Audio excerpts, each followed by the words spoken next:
Assalamualaikum warahmatullahi wabarakatuh.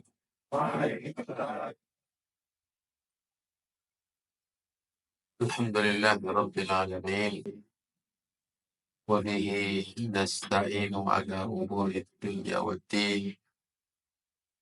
Asyhadu an la ilaha illallah wahdahu la syarika lah wa asyhadu anna Muhammadan abduhu wa rasuluh. Allahumma salli wa sallim wa barik wa an'im ala nabiyyina wa rasulina Muhammadin wa ala alihi wa ashabihi wa man tabi'ahum bi ihsanin ila yaumiddin. Allahumma la ilma lana illa ma 'allamtana wa 'allimna ma yanfa'una wa zidna ilma innaka antal alimul hakim.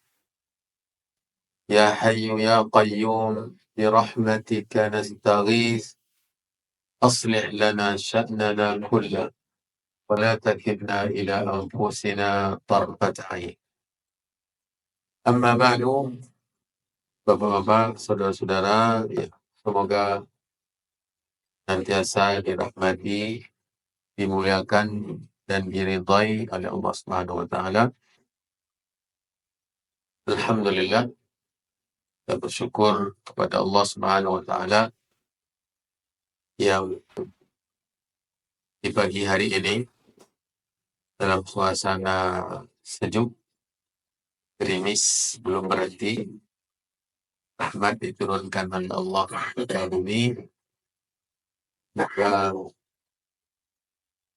sebagaimana Allah menurunkan rahmat berupa hujan, Allah Subhanahu wa Ta'ala menurunkan rahmat berupa iman ke dalam kalbu kita, sehingga kita merasakan bagaimana berbahagianya saat-saat beribadah jika kita melakukan taqwa. Waalaikumsalam.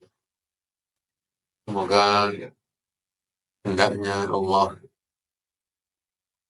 memberikan kepada kita taufik, tuntunan, bimbingan, hidayah, petunjuk, sehingga kita lalu menjadi hamba yang mempergunakan status kehambaan kita, mempergunakan apa-apa yang kita punya, apa-apa yang diberikan oleh Allah untuk meraih keberkahan dari Allah Subhanahu wa Ta'ala. Kemudian selawat dan salam selalu kita ucapkan untuk Nabi kita, Nabi Muhammad SAW, Nabi yang mulia, utusan Allah yang memiliki keutamaan. Dia adalah penutup para rasul, penghulu para nabi, dipilih oleh Allah dari manusia menjadi orang yang menyampaikan agama. Tidak ada nabi setelah beliau. Tidak ada rasul setelahnya. Bagaimana tidak ada kitab yang diturunkan setelah Al-Quran yang diturunkan kepada beliau. Salawatullahi, salawat Allah, keberkahan Allah, salam Allah semoga senantiasa diberikan kepadanya, pada istri dan keluarganya, para sahabatnya, dan semua muslim, mukmin, Waalaikumsalam warahmatullahi wabarakatuh, berpegang teguh dan biasa berpegang teguh dengan tuntunannya sampai hari kiamat. Saudara-saudara yang dirahmati dan dimuliakan Allah, kita lanjutkan pelajaran kita membaca kitab Ad-Durusul Yaumiyah, pelajaran harian. Ya, dia kitabnya pelajaran harian Jadi setiap hari dibaca.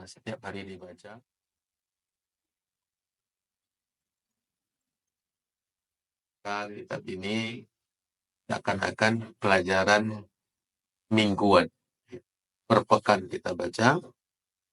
Yang menjadi tema kita hari ini adalah dararu tarkil amri bil ma'rufi wan nahyi anil munkar. Bahaya meninggalkan amar ma'ruf dan nahi munkar. Tidak menegakkan amar ma'ruf nahi munkar. Ini bukan perkara yang sederhana, bukan perkara yang sepele. Tidak ada bahaya apa-apa, tidak ada ancaman yang mengancam. Tidak. Meninggalkan amar ma'ruf nahi munkar bahayanya sangat besar. Ini yang menjadi tema kita dengan tulisan Arabnya.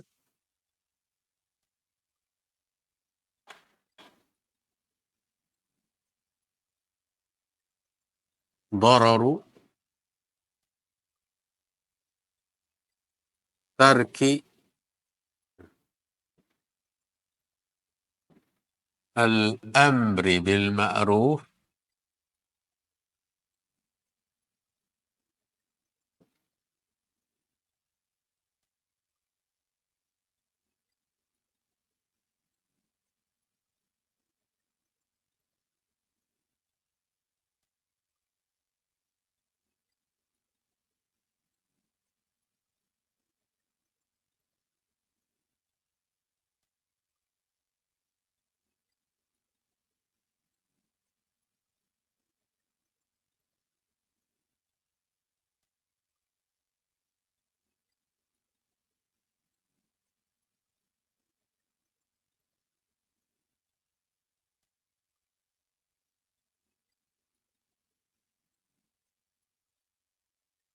ma'ruf menyuruh berbuat baik,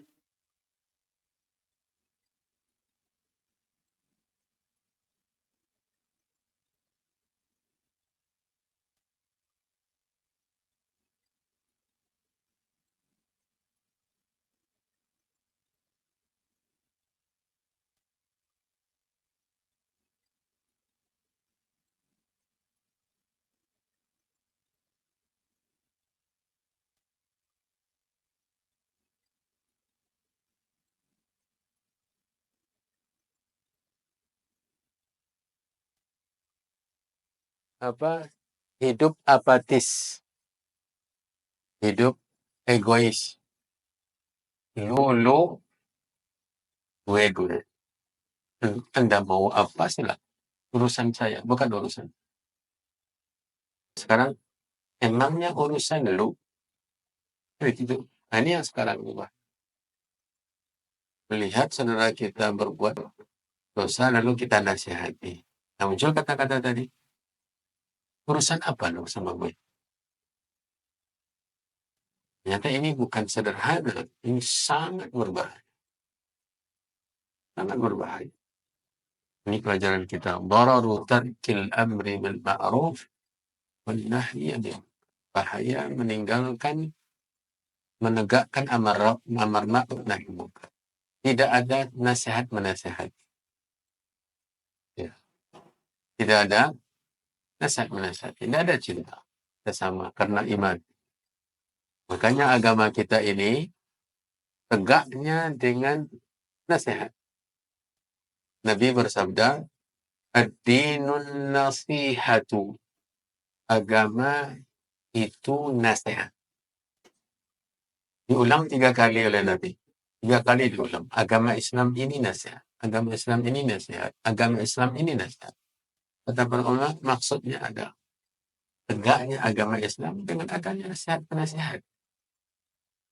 Sayang menyayangi, cinta mencintai. Seorang Muslim tidak akan mungkin rela, tidak akan mungkin suka melihat saudaranya dimurkai dan dibenci oleh Allah.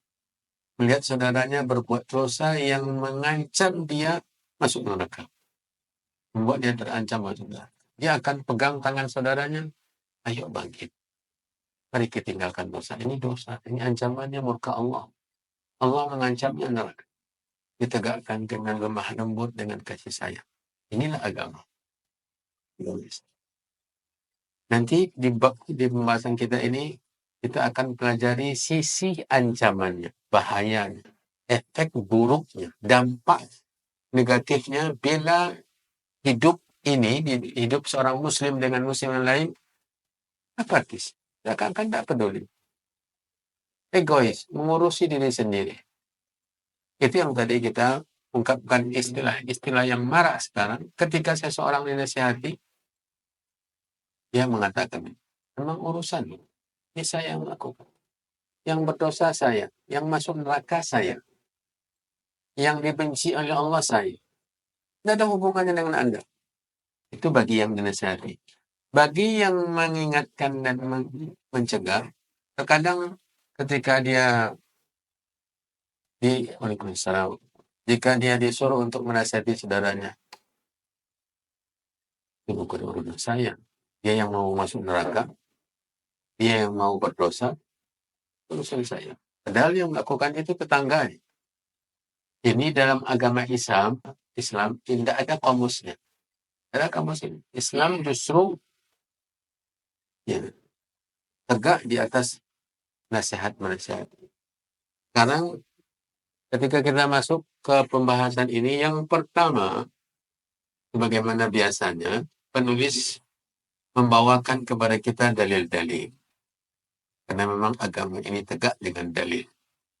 Yang pertama yang ia bawakan adalah ayat Al-Quran di surat Al-Ma'idah 78-79. Menjelaskan besarnya bahaya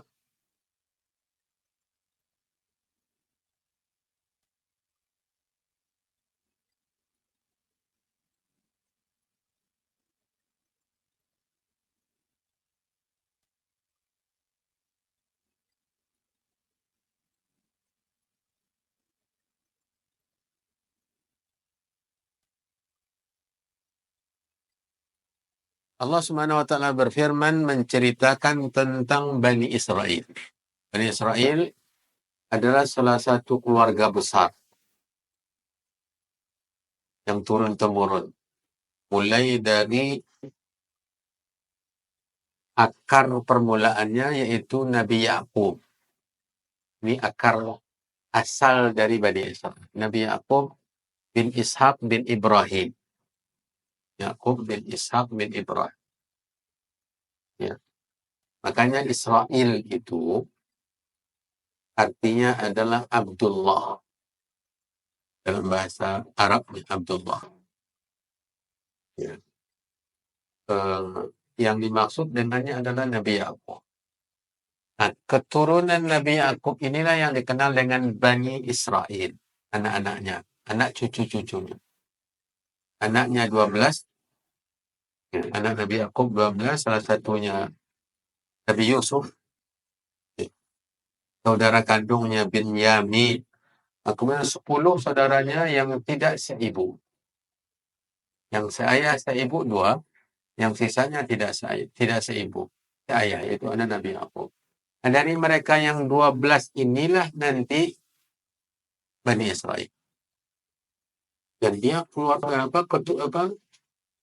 kabilah yang besar, keluarga besar. Di antaranya nanti ada para nabi dan banyak para nabi yang diutus oleh Allah dari keluarga ini, dari keluarga besar ini. Mulai dari Nabi Yusuf dan saudara-saudaranya yang 11 itu nabi semuanya. Yang mencampakkan Nabi Yusuf ke dalam sumur itu semuanya nanti setelah bertobat diangkat oleh Allah jadi nabi. Nabi Bani Israel. Nanti ada Nabi Musa, Nabi Isa, Nabi Sulaiman, Nabi Daud, Zakaria, Yahya, yang disebut oleh Allah nama-namanya. Ya, terakhir Nabi Isa alaihissalam.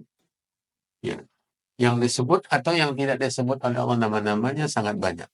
Itu Bani Israel. Ini yang diceritakan oleh Allah di sini. Ya, mereka-mereka ini. Allah berfirman, lu'ina alladhina kafaru min bani Israila ala lisani Dawud wa Isa bin Maryam dzalika bima asaw wa kanu ya'tadun.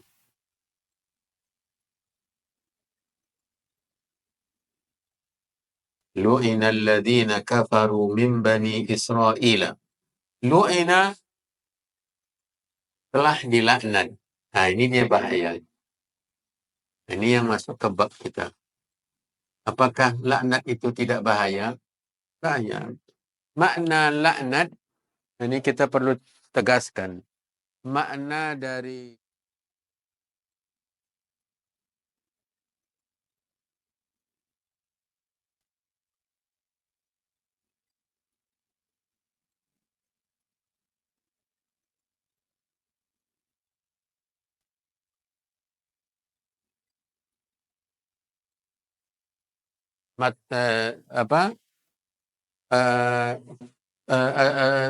tardu min rahmatillah. Itu laknat. Apa artinya laknat? Dicampakkan, dijauhkan dari rahmat Allah. Allah Subhanahu wa taala mengatakan di sini lu'ina, dilaknat alladzina kafaru, orang-orang kafir, min bani Israel, dari kalangan Bani Israel. Jadi Bani Israel ini tidak semuanya ternyata beriman. Banyak para nabi dari Bani Israel, banyak orang-orang yang beriman kepada para rasul dari Bani Israel, tetapi ternyata juga banyak yang kafir. Banyak yang kafir. Lu'inal ladzina kafaru min Bani Israel, dilaknat orang-orang kafir dari Bani Israel ala lisani Dawud wa Isa bin Maryam. Laknat itu melalui ucapan siapa? Nabi Isa putra Maryam dan Nabi Daud alaihissalam. Nabi Daud dan Nabi Isa putra Maryam. Innal ladzina kafaru min bani Israil ala lisani Daud wa Isa bin Maryam. Allah melaknat atau mereka dilaknat melalui ucapan. Jadi yang melaknat Nabi Daud, diperintah Allah. Kemudian Nabi Isa ibn Maryam. Ini menunjukkan bahwa Nabi Daud dan Isa adalah Nabi Bani Israel. Juga anaknya Sulaiman, Nabi Bani Israel. Kemudian ya,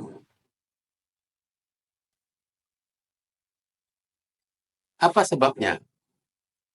Apa sebabnya mereka dilaknat? Dijelaskan di sini, dzalika bima asaw wa kanu ya'tadun. Demikian itu karena mereka durhaka. Asaw maksiat. Ya, kata asaw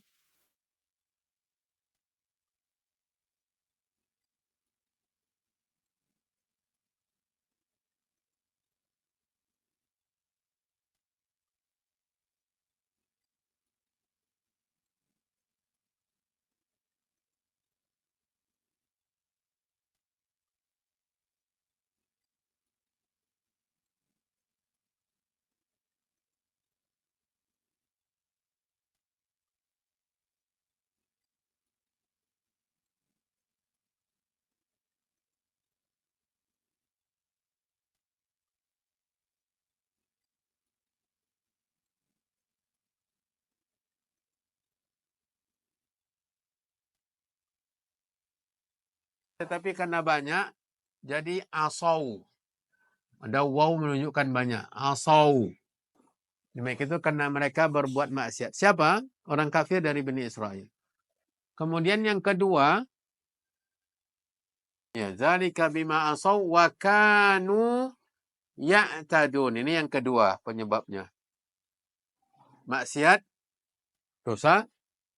Yang kedua, melampaui batas. Wa kanu ya'tadun, melampaui batas. Ya, ya'tadun. Melampaui batas. Ini maksiat, berbuat maksiat. Kemudian yang kedua, melampaui batas. Melampaui batas. Baik dalam perbuatan maksiatnya atau dalam menyombongkan diri ketika berbuat maksiat. Banyak orang yang berdosa dia sombong. Waalaikumsalam. Ada orang yang berdosa dia merasa hina. Ada enggak? Orang berbuat dosa dan dia merasa tercela karena dosanya. Makanya dia tutup-tutupi dirinya. Dia bersembunyi. Dia jauh dari orang. Dia merasa kotor. Dia merasa tidak layak bergaul. Ada. Ya, cobalah bergabung dengan orang-orang yang baik-baik itu. Katanya, tidak mungkin. Saya sudah terlalu kotor. Nah, dia merasa jijik atau merasa tidak bersih sehingga dia nggak mau bergaul dengan orang-orang yang mungkin rajin beribadah. Ada lagi orang yang berdosa sombong dengan dosanya. Bahkan terkadang mereka berbangga-bangga dengan dosa.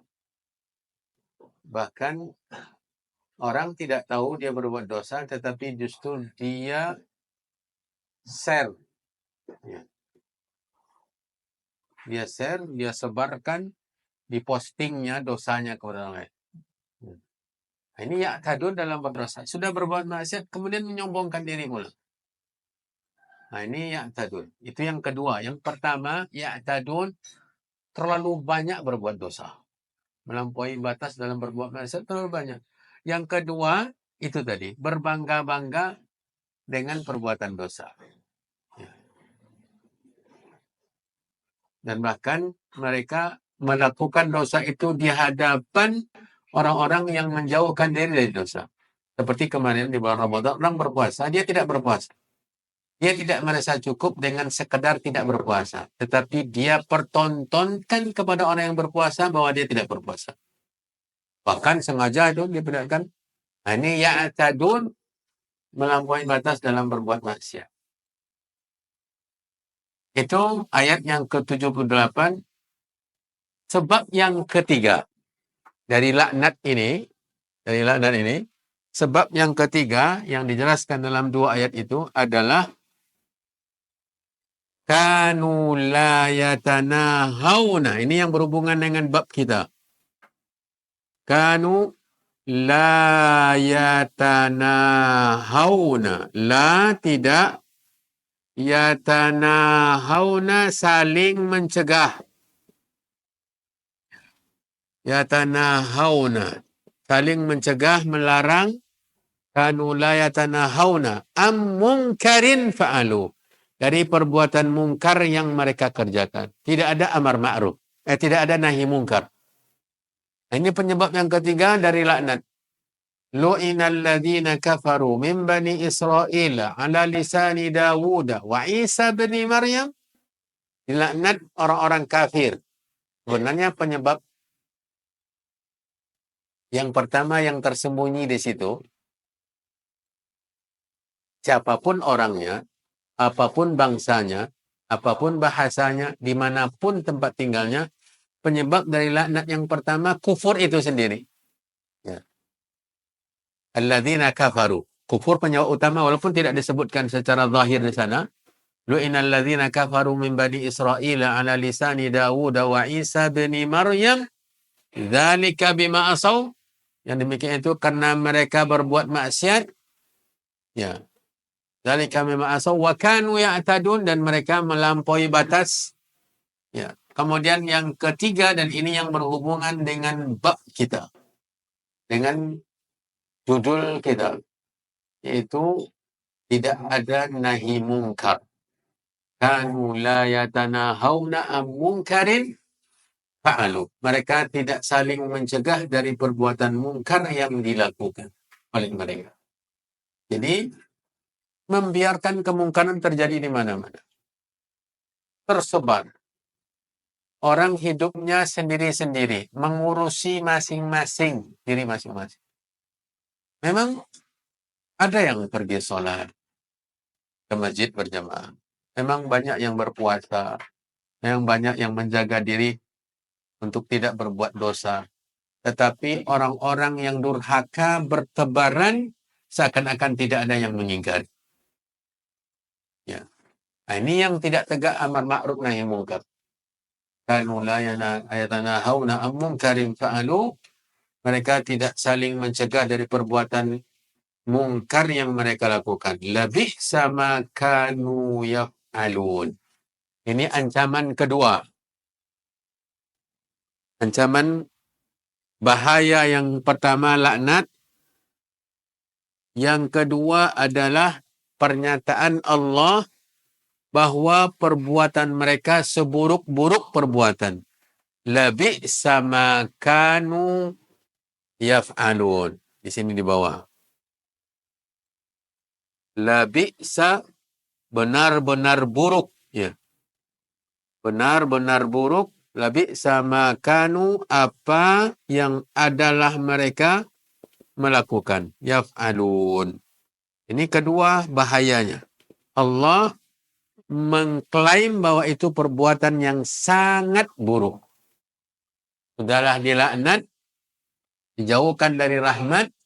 Kemudian yang kedua dinyatakan bahwa itu perbuatan yang terburuk. Apa perbuatan terburuk? Yaitu berbuat maksiat, kemudian melampaui batas dalam perbuatan maksiat, kemudian membiarkan terjadinya perbuatan maksiat. Membiarkan terjadinya maksiat penyebab turunnya laknat. Penyebab turunnya laknat. Nah, sekarang kita ingin tahu apa bentuk laknat yang ditimpakan oleh Allah kepada mereka, Bani Israel tadi. Bentuknya adalah dikutuk. Dikutuk jadi kera. Dikutuk jadi babi oleh Allah Subhanahu wa taala. Di ayat yang lain ya, Allah Subhanahu wa taala menegaskan bahwa laknat yang dimaksud adalah bahwa mereka dikutuk jadi kera, jadi monyet, jadi babi. Manusia dirubah oleh Allah jadi monyet. Dan mereka merasa manusia tapi bentuknya monyet. Mereka tahu mereka manusia tapi mereka sudah berbentuk monyet. Sudah berbentuk babi. Ini laknat yang luar biasa. Ya, mereka masih hidup di dunia, tapi orang melihatnya adalah sebagai monyet dan babi. Mereka menyadari bahwa mereka adalah manusia. Merasa manusia, tapi bentuk dan rupanya sudah berubah jadi monyet dan babi. Nah, ini laknat yang ditimpakan oleh Allah Subhanahu wa taala. Yaradatan wa khanazir, menjadi monyet dan babi.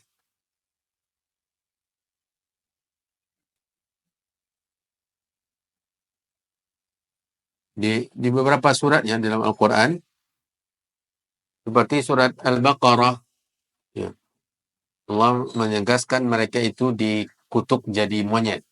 Walaqad alimtumul ladzina tadaw minkum fis sabti faqulna lahum kunu qiradatan. Ya. Jadilah monyet-monyet, manusia. Ya. Kemudian di surat Al-Maidah ini juga di ayat 60, qul hal unabbi'ukum bi syarrin min dzalika mathubatan indallah man la'anahu Allah. Orang yang dilaknat oleh Allah yang tadi. Wa ghadiba alaih, Allah murka kepadanya. Wa ja'ala minhum, Allah jadikan di antara mereka ada yang menjadi monyet dan di antara mereka ada yang jadi babi. Dari mereka. Dan penyebab dan maksiat yang mereka lakukan adalah memancing ikan, menangkap ikan di hari yang dilarang oleh Allah. Jadi Mereka tinggal di pinggir danau, di pinggir laut.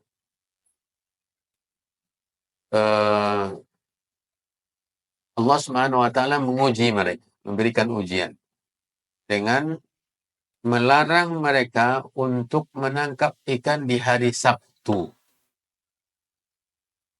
Ujiannya adalah kalau seandainya di hari Sabtu tidak ada ikan, ya ujian namanya. Jadi ketika mereka tetap memancing ikan, di hari Sabtu ternyata tidak ada ikan. Nah, minggu depannya mereka tidak akan mancing lagi. Tetapi yang terjadi sebaliknya. Di hari-hari yang lain, ikan sulit dicari.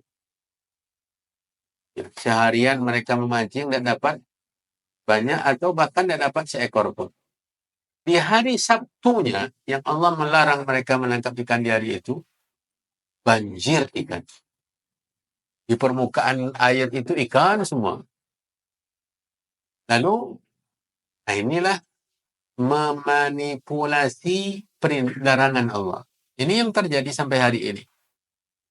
Yang haram diupayakan bagaimana berubah statusnya. Dirubah, yang haram menjadi harum. Yang haram menjadi harum. Yang jelas-jelas haramnya disamar-samarkan. Ini menghalalkan apa yang diharamkan oleh Allah.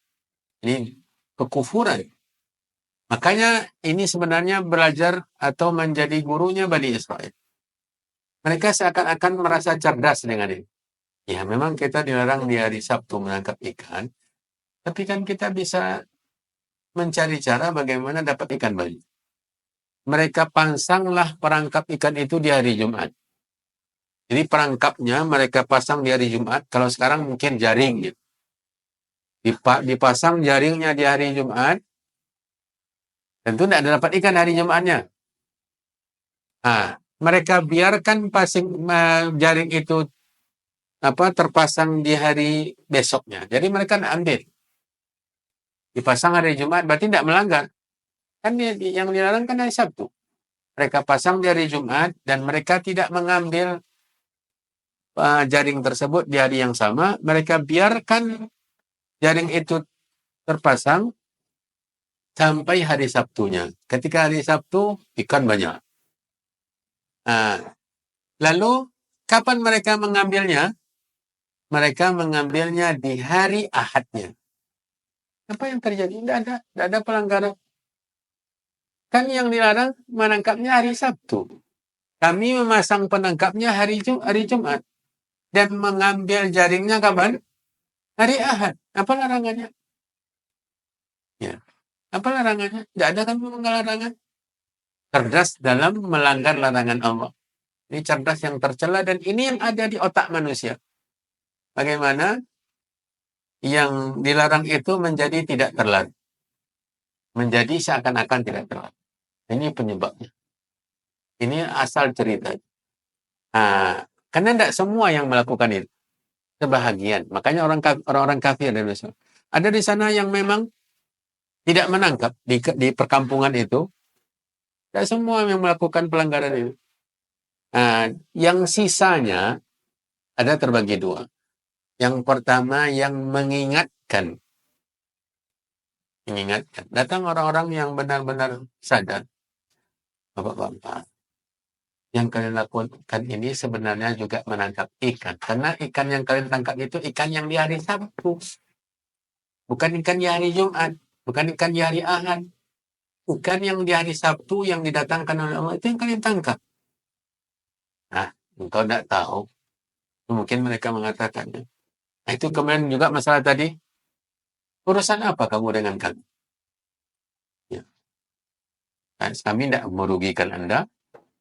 Kami hanya nangkap ikan, tidak merugikan siapa-siapa. Nah, yang ini kelompok yang pertama ya. Kelompok yang kedua. Taruhlah mereka ini kelompok pertama. Eksekutor langsung yang melakukan perbuatan dosa. Kemudian yang kedua yang tidak melakukan dan mengingatkan.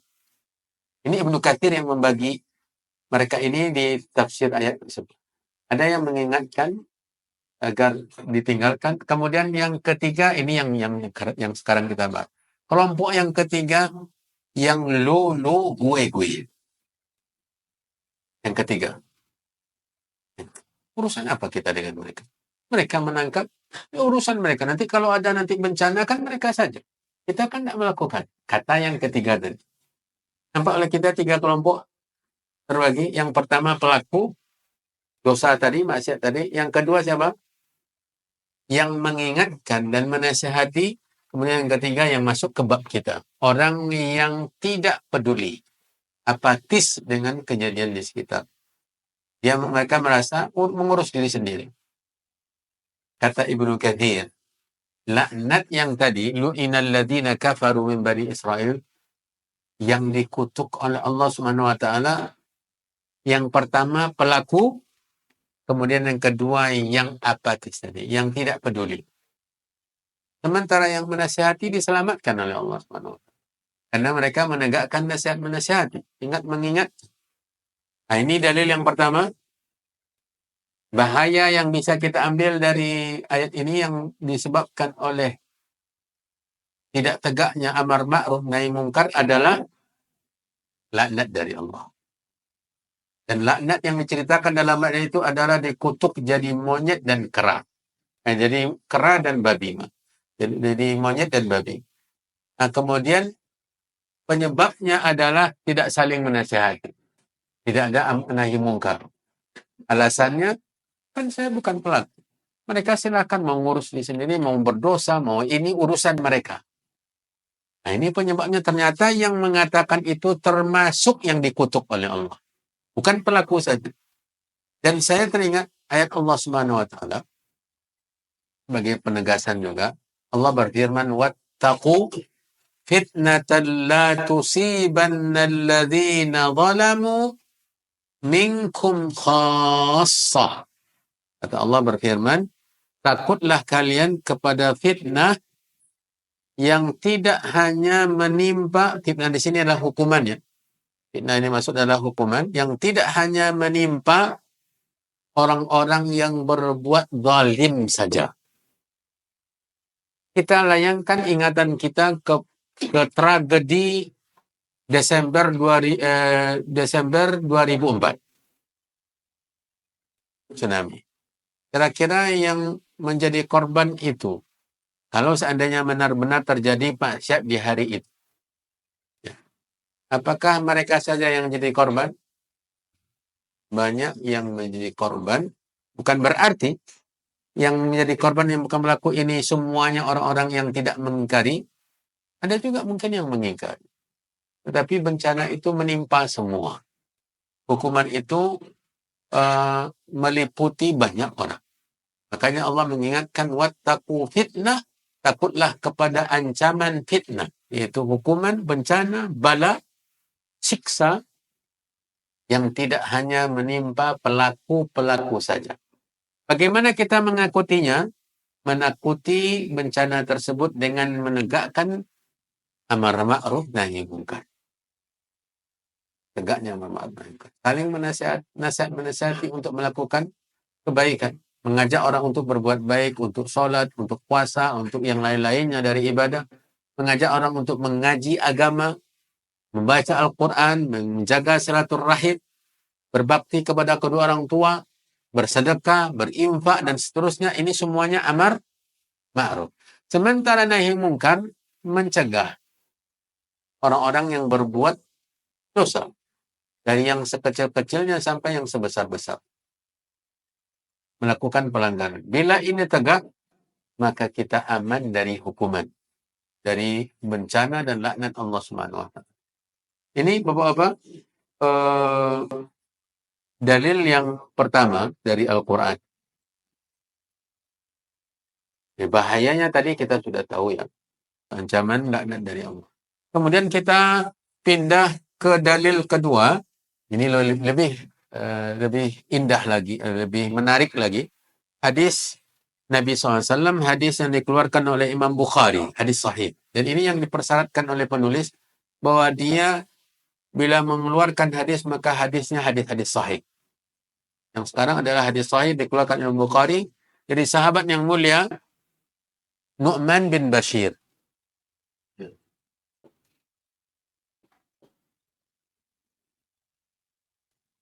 Bukhari. Hadis riwayat Bukhari dari sahabat yang mulia Nu'man bin Bashir. Ini termasuk sahabat kecil ya, sahabat yang kecil di zaman Nabi, Muhammad bin Bashir. Nu'man bin Bashir atau pakai Y bin Bashir radhiyallahu taala an. Dia meriwayatkan hadis ini Nu'man bin Bashir radhiyallahu an anin Nabi SAW qala. Nabi SAW bersabda. Nabi SAW mempercontohkan dampak buruk dari tidak tegaknya nahi mungkar dengan perumpamaan orang yang berada di dalam kapal. Mathalul qa'imi fi hududillah wal waqi' fiha. Perumpamaan orang yang menegakkan batasan-batasan Allah. Maksudnya orang yang nahi mungkar, orang yang berdakwah menegakkan nahi mungkar dengan orang yang berbuat. Artinya orang yang terjerumus kepada kemungkaran. Ada orang yang tidak melakukan, ada orang yang melakukan. Yang tidak melakukan ini menegakkan amar ma'ruf nahi mungkar, dan ada yang tidak menegakkan amar ma'ruf nahi mungkar. Ada orang yang berbuat salah, tentu ada juga yang tidak berbuat salah. Yang tidak berbuat salah dan dosa ini terbagi dua. Yang mengingkari dan yang membiarkan. Nah, percontohan inilah yang disampaikan Nabi di sini. Kamathali qaumin, seperti sekelompok orang, sekumpulan orang, istahamu ala safinatin. Mereka membeli tiket sebuah kapal laut. Kalau sini artinya mengundi, memberikan undian, mencabut undian. Taruhlah sekarang kita tidak diundi, tapi beli tiket. Beli tiket apa? Kapal. Nah, ternyata sebagian mendapatkan seatnya, mendapatkan tempatnya itu di bagian atas kapal. Di bagian atas kapal. Ini kapal yang bukan sekarang ya, kapal yang di masa dahulu. Yang di bagian yang lama-lama. Sebagian di bagian atas, jadi langsung melihat lautan. Bisa mengambil air laut. Sebagian di bagian bawah kapal. Karena kapal ini kan bentuknya ke bawah ya. Ada ruang di bawahnya. Jadi mereka berada di bagian bawah. Ya. Nah, sebagian dapat seat di sana. Cuma karena ketika itu yang ingin berwudu, yang ingin buang air, betul air laut. Ya. Karena persediaan tidak banyak. Nah, yang di atas kan tentu langsung ambil. Yang bagian atas langsung ambil. Yang bagian bawah itu mereka harus naik dulu dan melangkahi orang-orang yang di atas. Atau kawan-kawan yang di bawah, yang satu tingkat. Inilah perumpamaannya. Lalu muncul ide dari yang di bawah ini. Ada ide yang berbahaya. Bagi mereka itu cemerlang. Ya.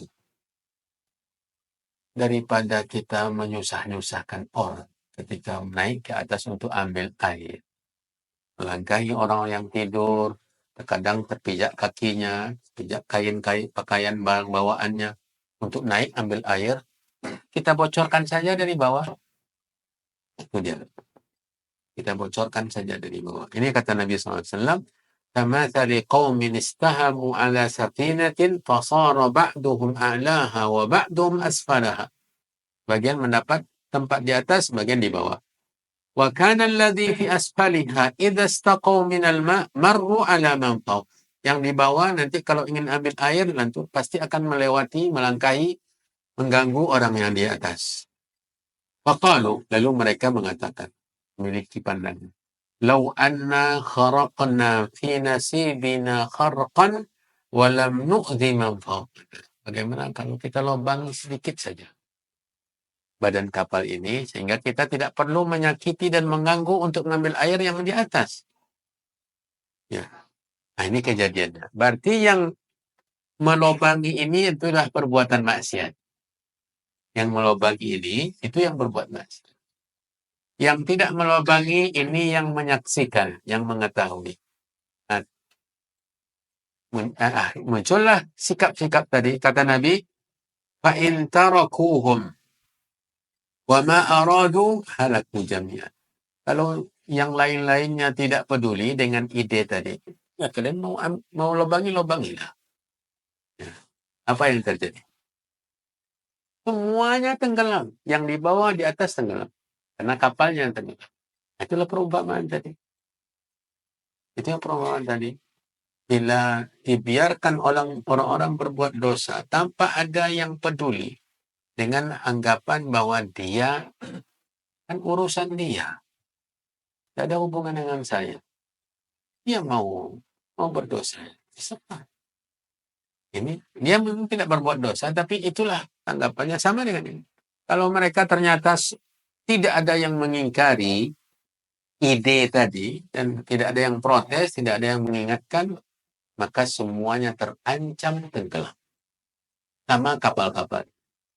Tetapi wa in aqadu ala aidihim, jika mereka mengingkarinya, maka najau wa najau jami'. Yang melobangi selamat, yang lain-lainnya pun akan selamat. Perumpamaan yang sangat indah. Begitulah di dunia dalam urusan maksiat.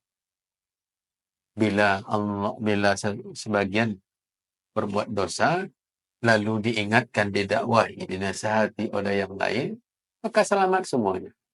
Bila tidak ada yang mengingkari, orang-orang yang doyan berbuat dosa, bebas berbuat dosa, maka yang terancam bukan mereka saja.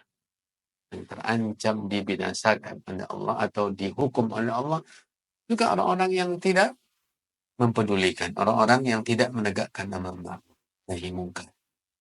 Ini hadis atau dalil yang kedua dan hadis yang pertama.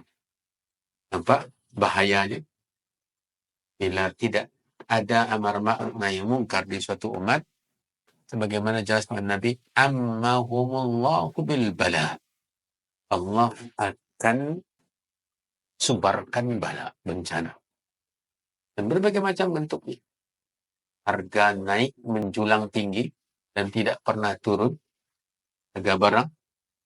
Kemudian paceklik, kemarau panjang, atau hasil pertanian dan bercocok tanam tidak seimbang dengan kebutuhan, dan seterusnya dari bencana yang ditimpakan oleh Allah. Bila kaum muslimin hidupnya mengurusi masing-masing dan tidak ada kecemburuan terhadap apa yang dilakukan dari maksiat dan durhaka kepada Allah, maka akan membahayakan semua.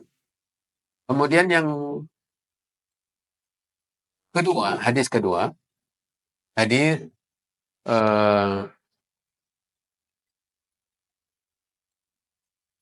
Hudzaifah. Hadis Hudzaifah bin Yaman.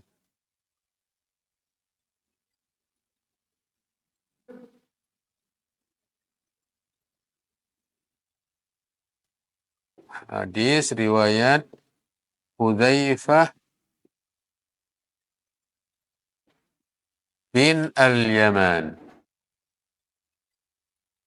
radhiyallahu anhu, dikeluarkan oleh ini hadis Tirmidzi, dikeluarkan oleh Imam Tirmidzi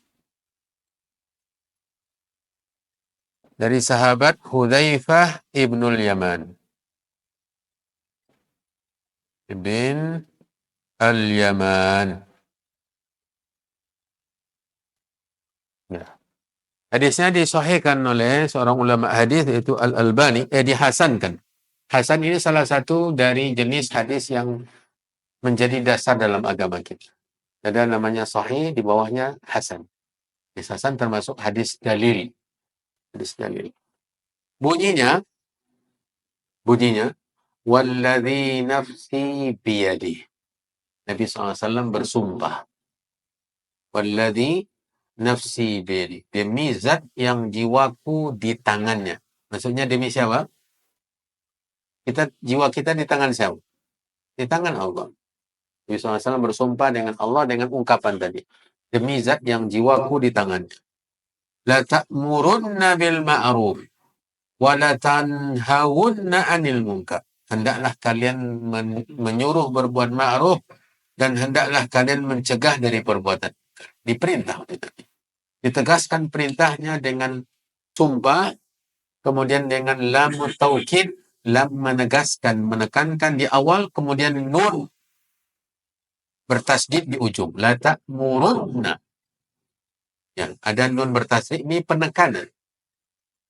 Penegasan. Ada dua penegasan di sini, di pangkalnya lam, karena asalnya ta'muruna.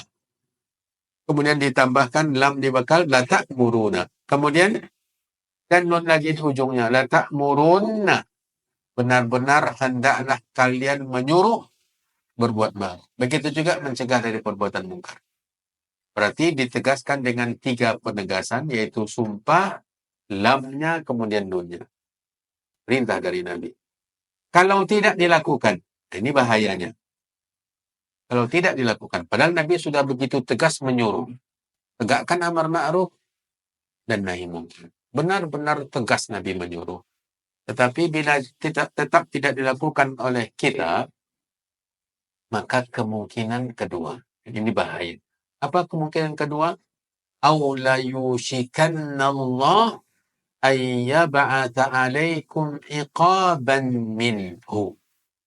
Atau la yushikanna Allah. Bisa jadi Allah mengutus atau mengirimkan kepada kalian hukuman darinya. Ya. Dalam waktu dekat. Jadi bila tidak tegak amar ma'ruf nahi munkar, ancamannya adalah akan dekat datangnya Allah mengirimkan hukuman darinya, hukuman bencana tadi. Dan banyak bentuknya, bencana yang diistilahkan dengan bencana alam sekarang ini.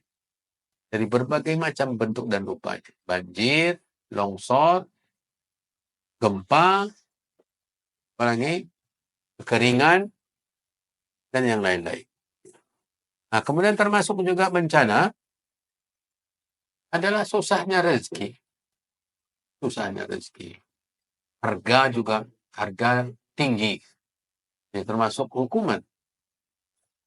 Dan yang lain-lain. Kemudian hukuman kedua yang akan dikirimkan oleh Allah dalam keadaan ditimpa musibah ini adalah thumma tad'unahu, ketika kalian dalam kondisi demikian, berada ditimpa oleh hukuman tersebut, kalian berdoa kepada Allah, Allah tidak mengabulkan. Makanya selalu kita mengeluh, sudahlah susah hidup, ujian demi ujian, kesulitan demi kesulitan. Doa sudah dipanjatkan, tetapi tidak juga dikabulkan. Kadang bisa jadi penyebabnya ini. Ada orang mengatakan, saya sudah selalu berdoa, tapi tidak juga dikabulkan. Bisa jadi termasuk dalam laknat ini atau hukuman ini. Ini hadis dikeluarkan oleh Imam At-Tirmidzi dan hadisnya dinilai hasan oleh ulama, seperti di sini dinasankan oleh Syekh Al-Albani, seorang ulama hadis masa kini, dalam salah satu kitabnya, yaitu Sahih Al-Jami'. Bapak-bapak, saudara-saudara yang dirahmati dan dimuliakan Allah Subhanahu wa taala, itulah dalil-dalil tentang bahaya tidak tegak amar ma'ruf nahi munkar pada sebuah umat atau pada satu umat, termasuk daerah, negeri, kota, kampung. Yang di pinggir pantai itu kampung. Ya. Was'alhum 'anil qaryati allati kanat hadiratal bahri. Ini dia. Sebuah kampung yang ada di pinggir pantai. Kampung. Nah, dalam kampung ini terbagi kelompok. Yang pertama yang premannya. Yang tadi merekayasa pelanggaran larangan Allah dengan memasang penangkap ikan di hari Jumat, kemudian membiarkannya untuk diambil pada hari A. Hingga banyak mereka dapatkan hasil. Yang kedua, yang menasihati. Yang diselamatkan oleh Allah dan tidak dikutuk jadi babi dan kera, itu yang menasihati. Yang ketiga, yang ini, yang masuk ke bab kita, yaitu orang-orang yang membiarkan. Menganggap bahwa itu Mereka pelakunya, kan bukan kita. Mau apa, mau jadi apa nanti mereka urusan mereka, bukan urusan. Ternyata ketika Allah turunkan hukumannya, yang ketiga ini termasuk yang dihukum oleh Allah. Termasuk yang dihukum oleh Allah. Sebagaimana di sini, bila tidak tegak amar ma'ruf nahi mungkar, maka seketika Allah akan kirimkan hukuman. Dan yang kedua, bila mereka meminta, berdoa kepada Allah, Allah tidak mengabulkan. Ini dari dalilnya, satu dari Al-Quran, dua dari hadis Nabi SAW. Yang pertama dikeluarkan oleh Imam Bukhari, yang kedua dikeluarkan oleh Imam Tirmidzi, dan hadisnya hasan. Kesimpulannya, bahwa meninggalkan mengingkari kemungkaran merupakan sebab laknat dari Allah. Mencegah perbuatan mungkar. Mengingkari, tidak meninggalkan, mencegah perbuatan mungkar, ini penyebab laknat dari Allah. Kemudian penyebab rusaknya sebuah masyarakat. Ditimpa bencana. Subhanallah. Ini cerita orang. Saya juga tahu dia cerita orang-orang yang dekat kampungnya dengan kejadiannya awal Ramadan. Di Painan, di pesisir selatan di Sumatera Barat. Yang banjir bandang dan dekat dengan kampung Ustaz Arman Halim. Ada sebuah kampung di sana yang kata sebagian yang dekat, yang sudah ke sana, dari yang dekat di sana, itu keadaannya sama dengan sebuah kampung di kota Pekanbaru ini dikenal dengan kampung narkoba. Kampung narkoba. Nah, seperti itu pula lah keadaan di sana. Pemuda-pemudanya jual beli narkoba dan agama kuat. Dan kampung itu habis semua. Yang bercerita orang kampungnya dekat itu. Kampung itu habis semua, tidak ada yang tersisa. Hanya beberapa puing-puing rumah saja. Dibawa oleh banjir bandang. Tidak jauh dari situ ada sebuah tempat berjudi yang toko-toko meja itu. Ya, toko-toko meja. Itu kedainya itu dibawa oleh banjir bandang, habis. Habis semua. Kedai tempat mereka main itu dihabiskan, dibawa oleh banjir bandang. Kemudian mereka tidak lama setelah itu mereka pindah ke tempat yang lain. Melakukan hal yang sama. Didatangi oleh wali negerinya, wali negari. Teriaki mereka. Tidak bisa kalian ambil pelajaran. Itu baru tempat kalian yang dihancurkan oleh Allah. Tempat kalian berbuat maksiat. Belum kalian yang dibawakan oleh Allah, yang dihukum oleh Allah. Baru tempatnya yang dibawa. Kalian mau dia bawa oleh banjir bandang? Sampai sebegitunya mereka melakukan pelanggaran agama. Alhamdulillah masih ada yang mengingatkan. Masih ada yang menasihati. Ya. Masalah diterima atau tidak diterima itu bukan urusan. Tapi tegaknya amar ma'ruf. Ada yang mengingatkan, ada yang menasihati, ada yang menyampaikan bahwa itu perbuatan dosa. Ini yang nanti akan menghentikan turunnya siksa, hukuman dari langit. Hanya dakwah bila terus berlanjut, ini menjadi penyebab terhentinya murka Allah dari. Makanya dakwah ini berkah. Dakwah mengajak untuk mengibadati Allah, dakwah tauhid ini dakwah berkah. Dakwah keberkahan. Karena membuat Allah tidak murka, karena Allah disembah. Memberantas kesyirikan dan hal-hal yang lain, dosa-dosa besar, ini menjadi sebuah keberkahan. Ini di antara faedah yang kita bisa ambil.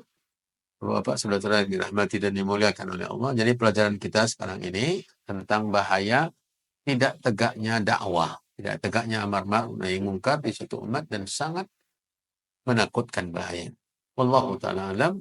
Semoga Allah Subhanahu wa taala jauhkan kita dari segala bencana. Semoga hendaknya tegak di tengah-tengah kita orang-orang yang selalu menegakkan amar ma'ruf nahi mungkar. Wallahu taala waliyut taufik. Kita buka sesi tanya jawab. Silakan.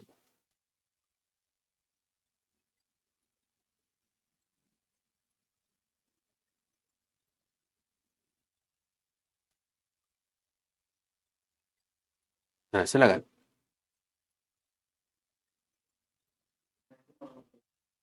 Assalamualaikum. Terima kasih kepada Pak Ustadz atas kesempatannya kepada saya. Saya kata apatis tadi, Ustadz.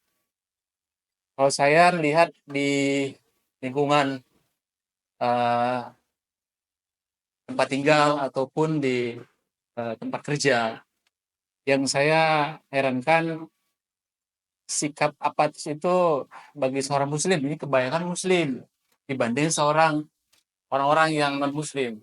Mereka lebih peduli kepada sesama bila terjadi misalkan sakit ataupun hal-hal yang lain lah.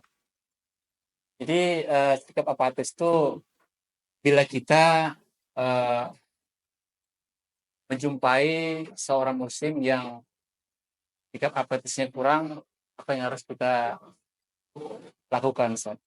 Ya, tidak lepas dari tema kita, itu menasihati, menyampaikan bahwa seorang muslim adalah saudara muslim yang lain. Al-muslimu akhul muslim. Kata Nabi ini, bukan kata saya. Muslim itu saudara bagi muslim yang lain. Apapun bahasanya, apapun sukunya, apapun warna kulitnya, dan seterusnya. Dia adalah saudara seorang muslim. Muslim Arab saudara muslim adalah saudara dari muslim non-Arab. Muslim Jawa saudara muslim Minang. Tidak ada bedanya. Seorang muslim yang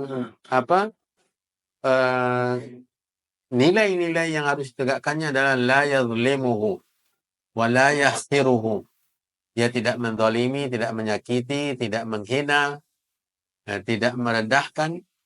Bihasbi imri'in minasyarri ayyahqira akhahul muslim.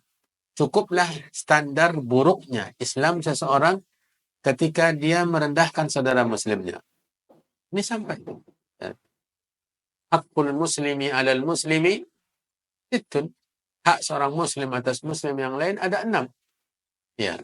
Di antaranya bila berjumpa saling memberikan salam, bila diundang makan datangi menyambut undangannya, bila meminta nasihat disampaikan nasihat. Jika dia bersin dan dia mengucapkan alhamdulillah, maka haknya adalah disampaikan doa yarhamukallah. Bila dia sakit dijenguk, ini hak juga. Idza marida fa'udhu. Bahkan ketika dia muslim itu meninggal dunia, di takziah. Wa idza mata fatba'hu, di takziah dengan menyolatinya, mengiringi keberangkatan jenazahnya sampai dikuburkan. Ini semuanya hak seorang muslim dari muslim yang lainnya. Bila ada terjadi sikap seperti itu di tengah kaum muslimin, maka tegakkan nasihat. Sampaikan. Sampaikan keutamaan menjalin hubungan baik sama kaum muslimin. Ini diperintah oleh Allah Subhanahu wa taala dan dilarang saling menyakiti. Allah berfirman di surat Al-Ahzab, Innal ladzina yu'dzuna al-mu'minina wal mu'minati bighairi maktasabu faqad ihtamalu buhtanan wa itsman mubina. Semuanya orang-orang yang menyakiti orang-orang beriman, laki-laki maupun perempuan, tanpa ada sebab, tanpa ada alasan, maka mereka telah memikul dosa. Faqad ihtamalu, memikul kedustaan dan memikul dosa yang besar. Ini harus diingatkan kaum muslimin. Ini yang masuknya nasihat menasihati. Agar kita berpahala memberi nasihat. Kata Nabi SAW, Man dalla ala khairin falahu ajru fa'ilihi. Barang siapa yang menunjukkan kepada kebaikan, maka dia akan dapat pahala orang yang melakukannya. Sekarang si A, si B. Sama-sama muslim. Dia mengajaknya untuk bersedekah. Ternyata si B bersedekah. Maka di samping dia sendiri mendapat pahala sedekahnya, si A dapat pahalanya juga. Tanpa mengurangi pahala si B yang bersedekah. Si A kan hanya sebatas menunjukkan. Tapi dia juga dapat pahala dari pahala sedekah si B. Inilah standar pergaulan yang tidak akan lepas dari pahala dalam kehidupan seorang muslim. Wallahu a'lam. Jadi intinya tidak tetap menegakkan nasihat Mana sih? Masih ada? Ya. Assalamualaikum.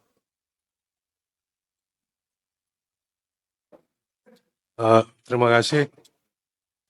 Yang akan dipertanyakan mengenai bencana alam yang terjadi, Ustaz. Apakah ada kaitannya dengan kemungkaran yang terjadi atau memang fenomena alam? Terima kasih. Ya. Apakah bencana-bencana yang terjadi itu adalah hukuman, siksa yang diturunkan oleh Allah, atau hanya sebatas fenomena? Maka kita mulai dengan pertanyaan. Alam semesta ini ciptaan siapa? Allah Subhanahu wa Ta'ala. Dia yang mencipta, dia yang mengatur, dia mencipta langit, dia mencipta bumi, dia menurunkan hujan, dia menumbuhkan tanaman, dia menghidupkan, dia mematikan. Maka semua yang terjadi dalam semesta ini adalah aturan Allah. Aturan Allah Subhanahu wa Ta'ala. Yang kedua, berdasarkan dalil-dalil dari Al-Quran dan dari hadis-hadis Nabi tadi, bahwa tidaklah ada orang yang berdosa kecuali Allah Subhanahu wa Ta'ala ingatkan, diutus para nabi, diturunkan kitab untuk mengingatkan mereka. Ada orang-orang yang lain yang baik yang mengingatkan. Bila tidak, lalu Allah Subhanahu wa Ta'ala turunkan bencana seperti di zaman Nabi Nuh. Ini memang kalau sekarang dinamakan fenomena alam. Sekarang ini kan banjir kan fenomena alam juga. Zaman Nabi Nuh kan namanya juga banjir. Namanya juga banjir. Nah, kalau orang sekarang ini kalau andai mereka hidup di zaman Nabi Nuh, maka analisanya itu hanya fenomena. Ketika terjadi angin taufan, angin kencang di kaum Ad. Kaum Ad dikirimkan oleh Allah angin kencang. Ya. Dan suara keras yang menggelegar. Ternyata semuanya mati. Tanpa terkecuali. Kalau nanti ada analisis yang menilai itu fenomena alam. Sekarang masuk kita ke kaum Nabi Lut. Ini fenomenanya lebih menarik lagi. Kampungnya diangkat. Ya, diangkat setinggi-tingginya, kemudian dibalikkan. Ditimpakan ke bawah. Ya, kemudian berhamburan atau bertebaranlah hujan batu. Ketika diangkat ada hujan diturunkan oleh Allah. Nah, sehingga di samping diangkat mereka juga dibinasakan. Kalau sekarang analisanya adalah fenomena. Jadi kalau itu yang terjadi dan semuanya diceritakan oleh Allah dalam konteks hukuman, dalam konteks adab.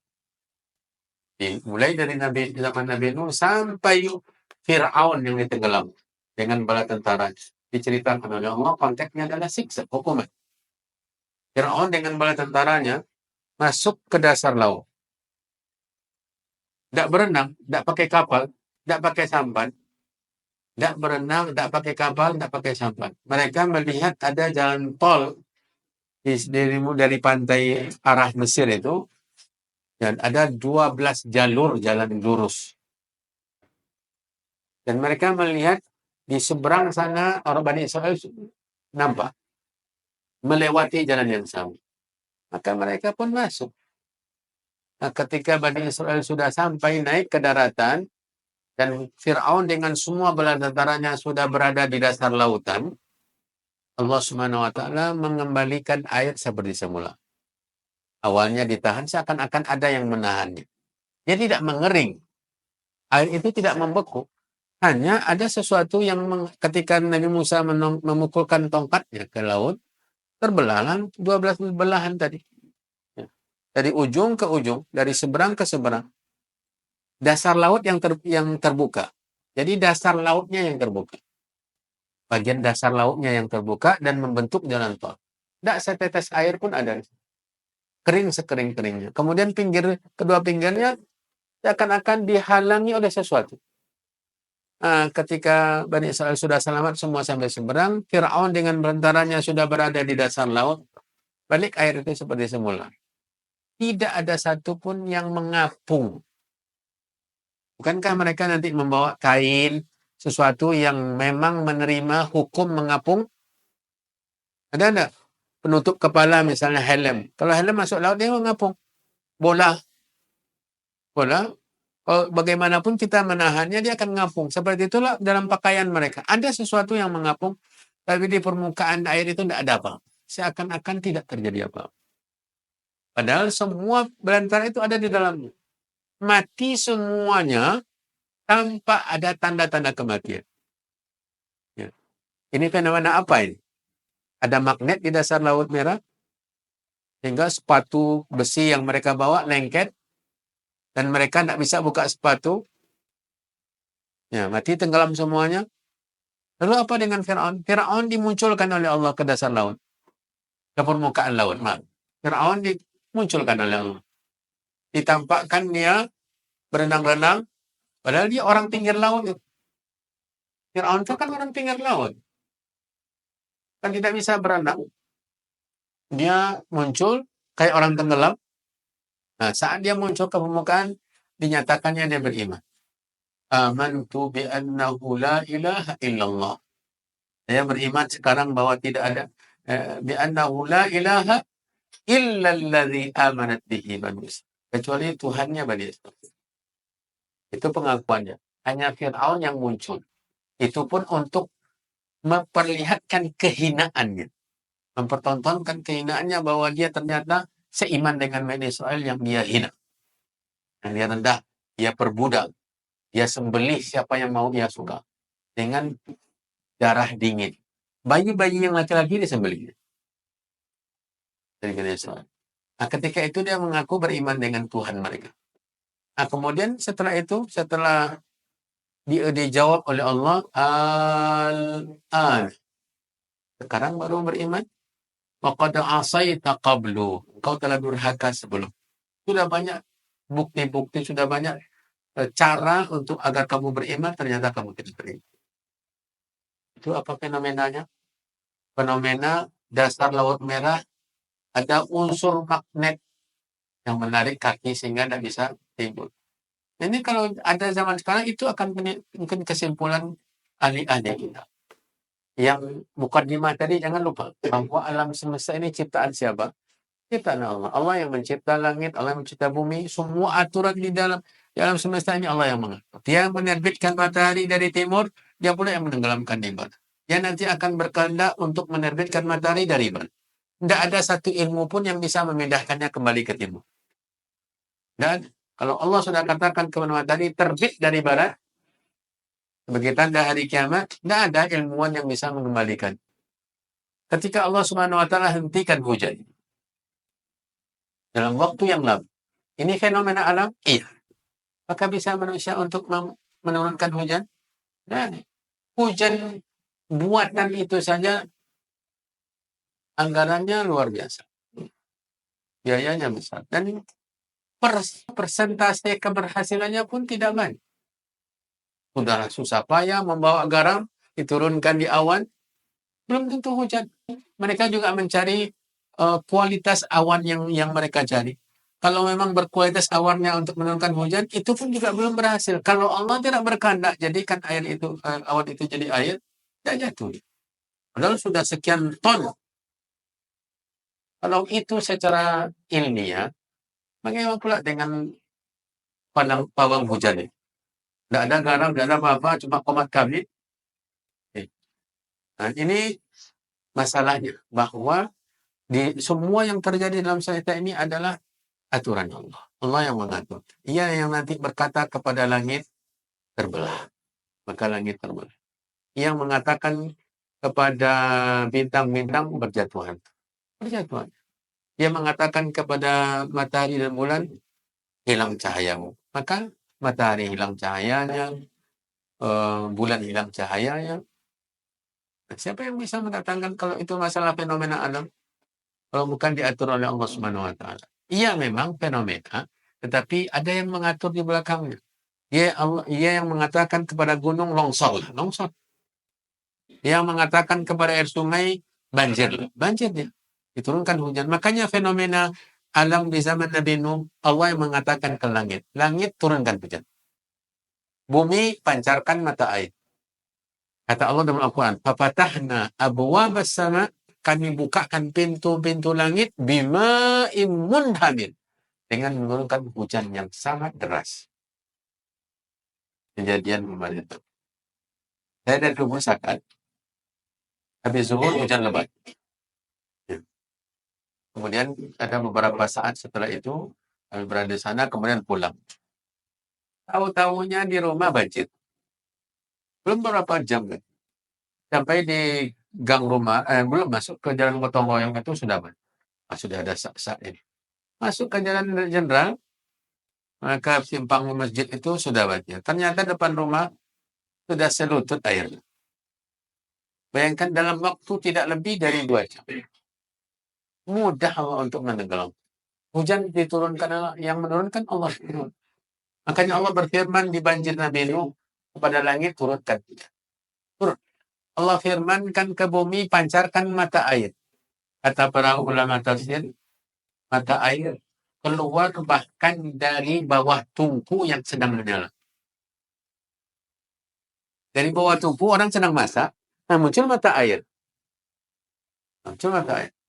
Semua permukaan bumi ketika itu mengeluarkan mata air sampai di bawah tungku. Sehingga bertemulah ayat hal taqal ma'u ala amrin qad qudir. Bertemu air di atas dengan air bawah untuk sebuah keputusan yang telah ditetapkan oleh pencipta. Muncullah banjir Nabi Nuh.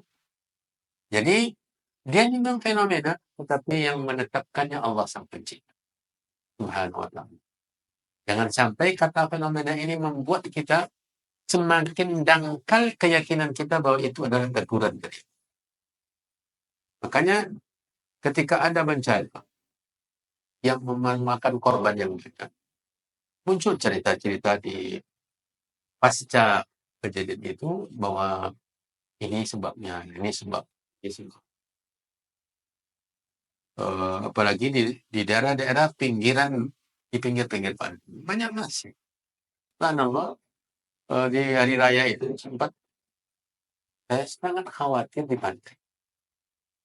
Ya, keramat-keramat itu. Sempat saya pernah di Pantai Tiku, itu ada 4 titik organ tunggal sepanjang pantai. Semua orang berjoget di sekitarnya. Saya ajak ke anak-anak semuanya, harus kita ini tempat balap di sini. Tempat balap. 4 titik. Semua orang joget dia, laki-laki, perempuan, tua, muda, anak-anak. Lupa bahwa di samping mereka itu tentara Allah Subhanahu wa ta'ala. Tentara Allah Subhanahu wa ta'ala.